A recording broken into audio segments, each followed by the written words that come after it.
बिस्मिल्लाहिर्रहमानिर्रहीम। अस्सलाम वालेकुम। कानून मुफ़रद अज़ा के मुताबिक टीबी का इलाज क्या है और इसकी ठोस अलामात और इसका जो परहेज़ है वो मैं आपको इंशाल्लाह तफसील से बताऊंगा।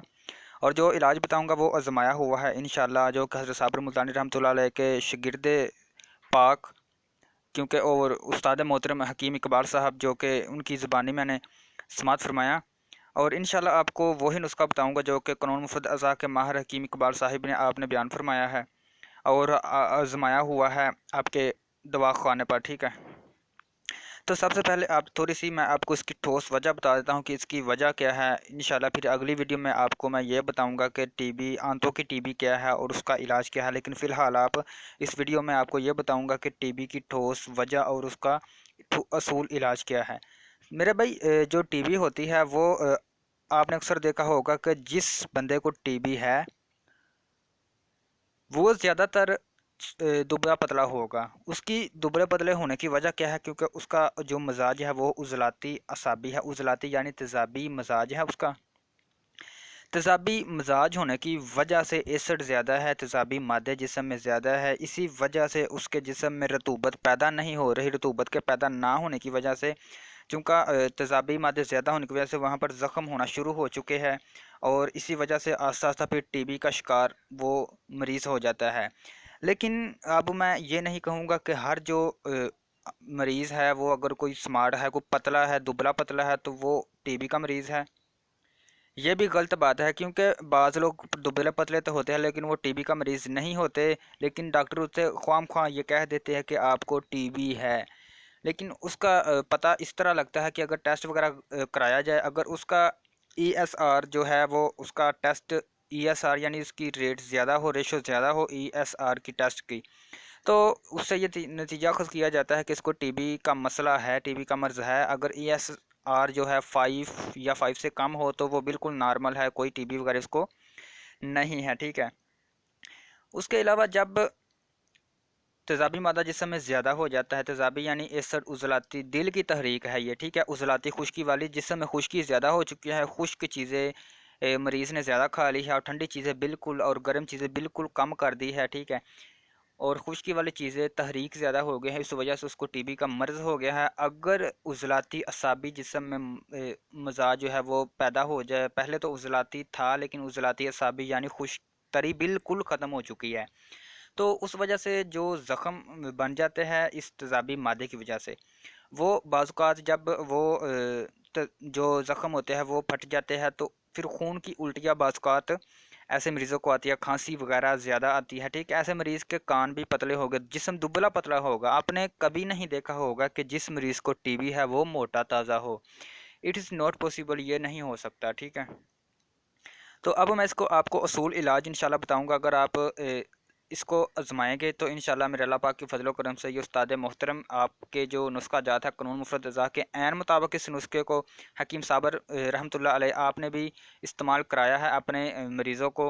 और हकीम इकबाल साहब आप सरकार ने भी, जो उस्ताद मोहतरम है, उन्होंने भी इस्तेमाल कराया है और बेशक तस्दीक शुदा है। आपको मैं नुस्खा बता देता हूँ। हमारा उस्ताद मोहतरम जो बयान फरमाते हैं, कहते हैं कि नुस्खा 6 त्रियाग है।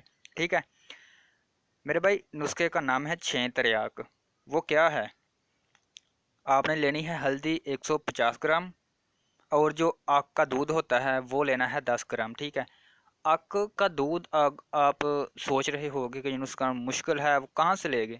तो उसके लिए मेरे भाई आप गांव में चले जाएं, कहीं भी आप अगर सड़क के किनारे पर देखें या खुली जगह पर देखें तो छोटे छोटे जो बोहर जिसे कहते हैं, बोहर की तरह पत्ते दिखाई देते हैं उसके।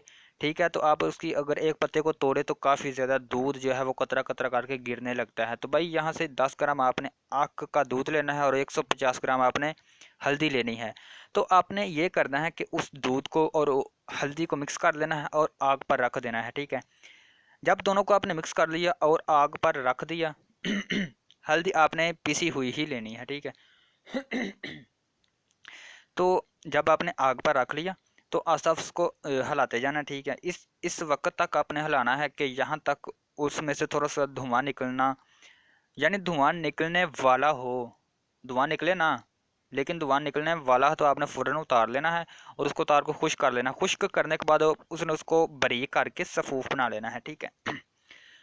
अगर आपको समझ नहीं आए तो वीडियो को आप थोड़ी सी बैक करके दोबारा सुन ले, क्योंकि आपने इस जो उस अगर आप ऐसा उसको जला लेंगे तो उसकी जो वो तसीर है वो इंतहाई सख्त किस्म का रतूबत पैदा करती है, ठीक है, ये नुस्खा। तो रतूबत की तहलील हो चुकी है जिस्म में, हमने रतूबत पैदा करनी है इस नुस्खे के इस्तेमाल से, ठीक है। तो इंशाल्लाह आप इस नुस्खे को इस्तेमाल करेंगे। जब आप आग से उतारेंगे तो मैं आपको थोड़ा सा मैं आपको बता देता हूँ, ठीक है। आपने ये जो दरअसल मैं वीडियो बना रहा हूँ ये एक सब्सक्राइबर की, मरीज़ की, पेशेंट की डिमांड थी। उन्होंने कहा था कि भाईजान मुझे ये मसला है, कीम साहब मुझे ये मसला है, तो आप मेहरबानी फरमाया। तो मैंने उस्ताद मोहतरम से मशवरा किया, तो इंशाल्लाह फिर उन्हीं की पेश नज़र मैंने ये आपको नुस्खा तजवीज़ उन्होंने फरमा के दिया इंशाल्लाह। तो मैं आपको ये नुस्खा बता रहा हूँ। तो आपने दोनों को आग पर रखा, आग के दूध और हल्दी को। उसके अलावा थोड़ा थोड़ा जब गर्म हो जाए, जब धुआं निकलने वाला हो, आपको महसूस हो, तो आपने फ़ौरन आग से उतार लेना है और उसको खुश्क मतलब किसी साए वाली जगह पर या धूप में रख लें।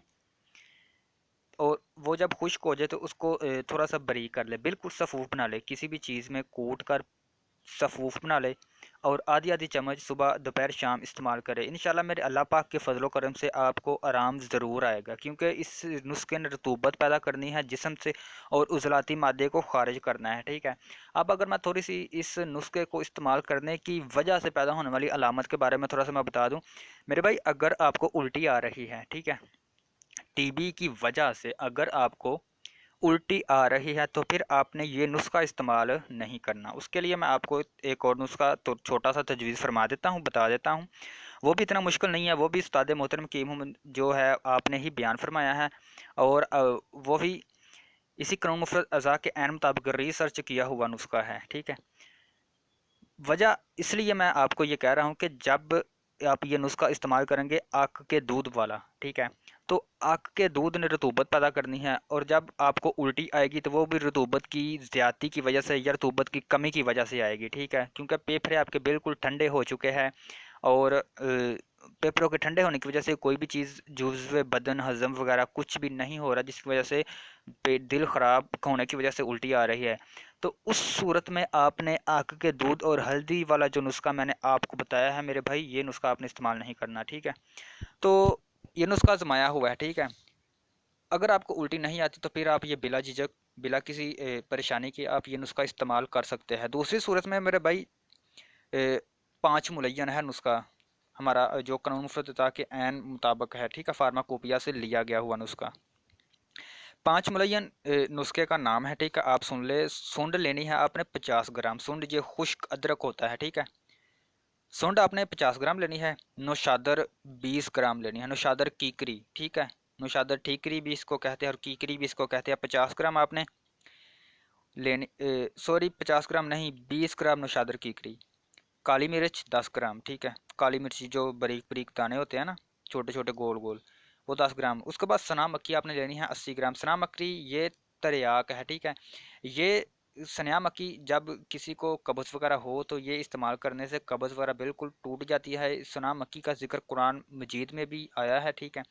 सना मक्खी ऐसी चीज़ है जो जिस्म में फाजल मादे या उजलाती मादे को खारिज कर देती है, ख़त्म कर देती है, ठीक है। तो आपको मैं उसका दोबारा बताता हूँ। सुंड 50 ग्राम, नौशादर 20 ग्राम, काली मिर्च 10 ग्राम, सना मक्खी 80 ग्राम, ठीक है। आपने ये नुस्खा इस्तेमाल करना है, इसको सब को बारीक करके सफ़ूफ बना लेना है और आधा आधा चम्मच 3 टाइम इस्तेमाल करना है, सुबह दोपहर शाम। तो इसको इस्तेमाल करने से मेरे अल्लाह पाक के फजलो करम से आपकी तबीयत दिन ब दिन बहाल होना शुरू हो जाएगी। आप थोड़े दिन इस्तेमाल करने के बाद अगर चाहे तसल्ली के लिए आप रिपोर्ट वगैरह टेस्ट वगैरह करा सकते हैं। और इंशाल्लाह ESR जो रेशो है वो इंशाल्लाह कम से कम होगी। 5 अगर हो तो वो बिल्कुल ऐसे ही होता है जैसे नॉर्मल है, टीबी नहीं। अब परहेज़ आपको मैं बता देता हूँ। कानून मुफरद अज़ा के मुताबिक परहेज़ इंतहाई ज़रूरी है। अगर मैं इसकी मिसाल दूँ तो ये ऐसे ही है जैसे मरीज़ को अगर बुखार है तो वो दवाई जब तक नहीं खाएगा आराम नहीं आएगा। इसी तरह कानून मुफरद अज़ा के मुताबिक अगर परहेज़ नहीं किया जाएगा तो प्रॉपर आराम नहीं आएगा। दवाई तो अपना काम करेगी। मसलन अगर मैं आपको छोटी सी मिसाल देता हूँ, अगर किसी भाई को ज़ुकाम है तो ज़ुकाम में ज़्यादा लोग कहते हैं कि भाई ठंडी चीज़ें आप इस्तेमाल ना करो, आप कोई ना कोई खुश्क चीज़ इस्तेमाल करो। तो वो मेडिसिन खा रहा है लेकिन साथ ही वो खुश्क चीज़ ठंडी चीज़ें खा रहा है, ठीक है। तो उसको आराम प्रॉपर नहीं आएगा, आराम नहीं आएगा, जिस वजह से वो मज़ीद बीमार होगा। इस यही असूल है कानून मुफ्त अज़ा का। असूल आपको मैं अभी थोड़ा सा जो परहेज़ है वो बता देता हूँ। आपने 6 नंबर और 1 नंबर खुराक इस्तेमाल नहीं करनी, ठीक है। ये ठंडी खुराकें हैं। अगर आपको मैं सादा अल्फाज में बताऊं तो मैं एक छोटी सी जो मैं वीडियो बनाई हुई है ग़ज़ाई चार्ट के बारे में, उसमें आपने असाबी उज़लाती और असाबी गुद्दी ये चीज़ें इस्तेमाल करनी है।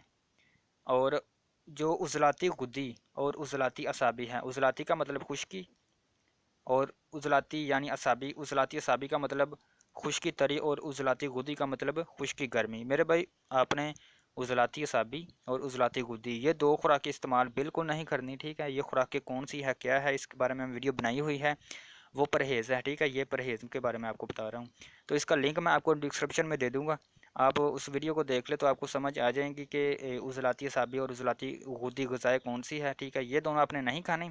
उसके अलावा असाबी उज़लाती, असाबी उज़लाती, ठीक है, और असाबी गुद्दी आपने इस्तेमाल करनी है। तो इंशाल्लाह मेरे अल्लाह पाक के फजल करम से आपको ज़रूर आराम आएगा। आपने ये नुस्खा जो मैंने अभी आपको बताया है ये भी आपने 3 टाइम इस्तेमाल करना है। अगर आपको उल्टी वगैरह नहीं आती, ठीक है, तो फिर आपने वही इस्तेमाल करना है। अगर आपको उल्टी वगैरह आती है तो फिर आपने वो नुस्खा इस्तेमाल नहीं करना, क्योंकि उसने रतूबत ज़्यादा पैदा करने हैं और उज़लाती मादे खारिज करने हैं। तो फिर आप ये नुस्खा जो 5 मुलय्यन है, ठीक है, इस्तेमाल करें। खुदा हाफिज़ भाई। छोटी सी बात यह है कि मेरे आपके चैनल को सब्सक्राइब कर दे, क्योंकि बहुत ज़्यादा मेहनत से रिसर्च से वीडियो बनाता हूँ, ताकि जो भी आलम अरवाह में बीमार है, परेशान हाल है लोग, उनका भला हो और किसी का भला होने से हमारा फ़ायदा होगा। अल्लाह पाक अजर अज़ीम अता फ़रमाए भला करने वालों को। खुदा हाफिज़। अस्सलामु अलैकुम।